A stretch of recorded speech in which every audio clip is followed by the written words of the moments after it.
Assalamualaikum warahmatullahi wabarakatuh. Tajuk pembentangan kami adalah kesan COVID-19. Jumlah kedatangan pelancong di Langkawi menurun. Nama saya Nur Najiha binti Suhaimi dari kelas di PHU 4H.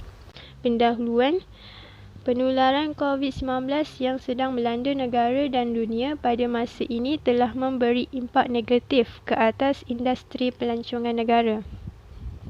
Ini kerana COVID-19 bermaksud family virus yang menyebabkan pelbagai penyakit dari sesama hingga ke penyakit lebih teruk seperti MERS-CoV dan SARS-CoV. Oleh sebab itu, industri pelancongan menunjukkan bahawa anggaran kerugian yang melanda bagi sektor seperti penginapan, pengangkutan, beli belah, makanan dan minuman bagi tempoh Januari sehingga Mac 2020 ini adalah melebihi 9 bilion. Yang kedua, jumlah kedatangan pelancong ke Pulau Langkawi mengalami penurunan kesan daripada penularan COVID-19. Ini kerana terdapat juga penularan berita yang tidak sahih berkaitan kes COVID-19 di Langkawi oleh pihak yang tidak bertanggungjawab di media sosial sehingga menyebabkan penurunan kedatangan pelancong ke Langkawi. Seterusnya, sebanyak 50 buah hotel bertaraf 3 hingga 5 bintang yang bernaung terjejas. Bagi mengatasi masalah ini, pihak pengurusan hotel telah mengambil inisiatif dengan memberikan diskaun kepada mereka yang menginap di hotel sekitar Langkawi. Contoh harga yang ditawarkan sebelum ini bagi hotel 4 bintang adalah sebanyak RM300 hingga RM400, tetapi sekarang ia menawarkan harga dengan harga sebanyak RM200 sahaja. Berbagai tawaran menarik juga yang telah disediakan dengan harga yang rendah diberikan kepada mereka yang membuat tempahan bagi memastikan kedatangan pelancong tidak terjejas. Assalamualaikum dan hai, nama saya Nur Alia Yohanis binti Muhammad Asif. Saya daripada DPH 4I. Antara cabaran yang terpaksa dihadapi oleh industri pelancongan yang menyebabkan jumlah kedatangan pelancong di Pulau Langkawi semakin menurun.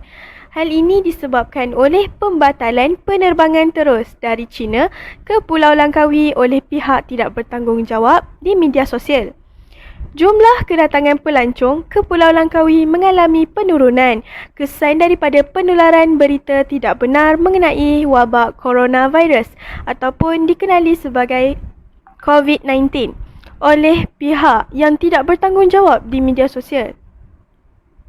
Hampir 50% pelancong terutama dari China membatalkan tempahan hotel, sedangkan keadaan di Langkawi masih terkawal dan bebas daripada wabak berkenaan. Dia bermaksud dekat sini bahawa ada pihak yang tidak bertanggungjawab yang memburuk-burukkan keadaan di Pulau Langkawi, yang mengatakan keadaan di sana dijangkiti oleh wabak COVID-19. Jadi pelancong yang daripada China yang nak melancong ke dalam Pulau Langkawi terpaksa membatalkan penerbangan mereka kerana disebabkan oleh berita palsu yang tersebar di media sosial. Selain pelancong dari China, agensi tertentu juga ada yang membuat tempahan untuk melakukan seminar turut membatalkan tempahan mereka. Disebabkan mereka batalkan tempahan mereka, sebanyak 50 buah hotel bertaraf 3 hingga 5 bintang yang bernaung di bawah persatuan itu terjejas. Yang seterusnya, peningkatan jumlah pengangguran dalam sektor pelancongan. Bukan sahaja dalam sektor pelancongan, namun dalam pelbagai sektor, sebagai contoh, sektor pembuatan dan perkhidmatan iaitu penginapan dan makanan dan minuman, kesenian, hiburan dan rekreasi serta perkhidmatan lain seperti pusat kecantikan dan salon.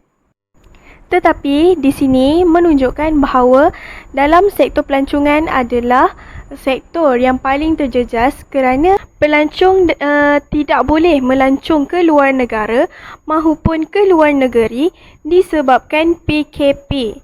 PKP ialah Perintah Kawalan Pergerakan merujuk kepada tindakan pencegahan oleh Kerajaan Persekutuan Malaysia terhadap kes pandemik coronavirus pada 16 Mac 2020. Oleh itu, gerakan dilaksanakan di seluruh negara. Bererti, pelancong daripada luar negara nak masuk ke dalam Malaysia, ia tidak boleh, tidak dibenarkan. Manakala pelancong daripada Malaysia hendak ke luar negara juga, tidak boleh disebabkan Perintah Kawalan Pergerakan. Jadi, hal ini menyebabkan kadar pengangguran dalam sektor pelancongan semakin terjejas. Hai, Assalamualaikum. Nama saya Nur Syara binti Rashidi daripada DPHU 4I. Baiklah, saya akan terangkan pula cabaran yang ketiga dan keempat. Cabaran ketiga, risiko kehilangan pekerjaan dan punca pendapatan berikutan banyak sektor dan aktiviti ekonomi terjejas. Ini kerana para pelancong tidak lagi datang ke Langkawi dan punca pendapatan semakin berkurangan akibat penularan berita yang tidak sahih ataupun berita palsu.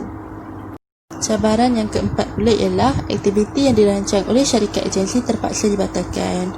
Ini kerana pelancong telah membatalkan pakej pelancongan terhadap satu syarikat agensi akibat penularan berita yang tidak sahih tentang COVID-19 ini.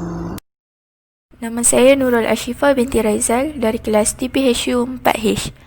Seterusnya, saya ingin membentangkan tentang cara mengatasi. Sektor pelancongan di negara kita berkembang maju dan menjadi sumber pendapatan negara yang penting. Hal ini menyebabkan pelancongan di negara ini dibuka dengan banyak seperti cendawan tumbuh selepas hujan.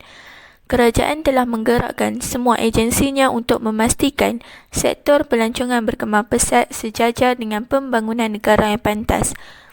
Seperti yang telah dijelaskan di atas, negara telah mengalami COVID-19.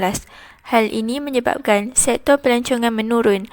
Sebagai pihak berkuasa, haruslah mengambil inisiatif untuk meningkatkan semula sektor pelancongan selepas PKP dibebaskan. Antara langkah yang boleh diambil ialah pihak kerajaan memperkenalkan produk pelancongan baharu yang dapat menarik minat pengunjung. Pelbagai produk pelancongan wajar diterkai oleh pihak-pihak yang terbabit. Biasanya, pelancong luar mahu melihat sesuatu yang tidak ada di negara mereka. Oleh itu, kita harus mengambil peluang untuk memperkenalkan keunikan negara ini dengan mengetengahkan budaya hidup dan kesenian masyarakat setempat. Langkah kedua ialah mengekalkan keamanan dan keselamatan pengunjung. Malaysia merupakan sebuah negara yang hidup dalam keadaan aman dan harmoni. Keselamatan juga amat penting dalam sesebuah negara untuk mengelakkan sebarang ancaman daripada dalam dan serta luar negara. Keselamatan negara telah dikawal rapi oleh pihak polis Diraja Malaysia serta tentera Diraja Malaysia bagi mengawal keselamatan para pelancong. Ini adalah kerana kita mudah lupa akan segelintir masyarakat kita yang mudah mengambil kesempatan terhadap para pelancong. Oleh yang demikian, rondaan serta pemantauan haruslah kerap dilakukan untuk mengelakkan dan menangani masalah jenayah ke atas para pelancong. Dalam fasa COVID-19, pihak polis dan sesebuah agensi perlu memastikan para pelancong mematuhi SOP yang telah ditetapkan oleh pihak kerajaan. Pemeriksaan suhu perlu dijalankan bagi semua pelancong yang melancong di sesuatu destinasi dan mestilah mewajibkan pelancong memakai pelitup muka serta semua syarat-syarat SOP yang telah ditetapkan. Hal ini, keamanan dan keselamatan negara akan terjamin.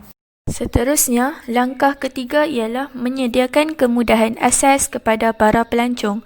Kemudahan asas yang penting seperti kemudahan jalan raya, sistem pengangkutan, tempat penginapan yang mencukupi dan sebagainya perlu disediakan. Dengan adanya kemudahan prasarana yang lengkap serta selesa ini akan menggalakkan lagi para pelancong untuk melancong di destinasi tersebut. Tempat penginapan hendaklah sentiasa dipantau dan dibersihkan terutamanya pada musim COVID-19 untuk mengelakkan daripada dijangkiti wabak COVID-19 dan mengelakkan daripada perkara yang tidak sepatutnya berlaku. Nama saya Nurnadia binti Amran. Saya dari kelas DPHU 4G. Langkah keempat adalah meningkatkan promosi dan pemasaran seperti meningkatkan keberkesanan promosi pelancongan melalui e-pemasaran, penggunaan teknologi info komunikasi ICT dan lain-lain aktiviti bagi menarik lebih ramai inbound turis dan outbound ke negara Malaysia. Kerana seperti yang kita semua tahu, semua pengetahuan boleh tahu di hujung jari. Jika pelancong lain ingin melancong, ia berkemungkinan tinggi untuk mencari dahulu di laman sosial dan Google untuk mengetahui lebih terperinci mengenai tempat yang ingin bercuti tersebut. Langkah kelima adalah mewujudkan dasar dan strategi pelancongan kebangsaan. Ia seperti menggubal dasar dan strategi pelancongan kebangsaan dengan kerjasama agensi-agensi yang berkepentingan. Ia bagi menangani senario pelancongan global yang sentiasa berubah bagi kompetitif dan malah dengan isu COVID-19 ini.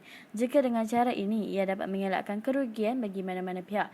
Jadi, perkara ini amatlah digalakkan untuk dilaksanakan bagi setiap negeri atau negara untuk mengelakkan ia kerugian. Akhir sekali, langkah keenam ialah meningkatkan maklumat pelancongan mengenai negara Malaysia di lapangan terbang antarabangsa Kuala Lumpur kerana ia dapat meningkatkan kemudahan untuk para pelancong seperti penyediaan tempat maklumat pelancongan serta kemudahan-kemudahan lain seperti penginapan kedai 24 jam dan kedai-kedai membeli belah. Langkah ini juga penting kerana apabila pelancong sampai ke negara Malaysia, mereka akan banyak menggunakan masa untuk mencari kemudahan-kemudahan tersebut. Jadi dengan cara ini, mereka tidak perlu lagi membuang masa dan ia dapat memberi imej Malaysia yang baik dan menunjukkan keprihatinan terhadap pelancong. Kesimpulannya, penularan berita palsu tentang COVID-19 yang berada di Langkawi merupakan cabaran kepada industri pelancongan kerana ianya mampu memberikan perubahan kepada industri pelancongan agar terus berkembang dan maju. Walaupun secara umumnya, sektor pelancongan terjejas teruk akibat krisis COVID-19, potensi industri pelancongan era pasca COVID-19 menjanjikan masa hadapan yang lebih cerah. Selain itu, kerjasama antara kementerian, agensi yang berkaitan, penyedia perkhidmatan sama ada awam atau swasta serta masyarakat Malaysia perlu diperkukuhkan lagi dalam membantu melonjakkan kembali ekonomi negara.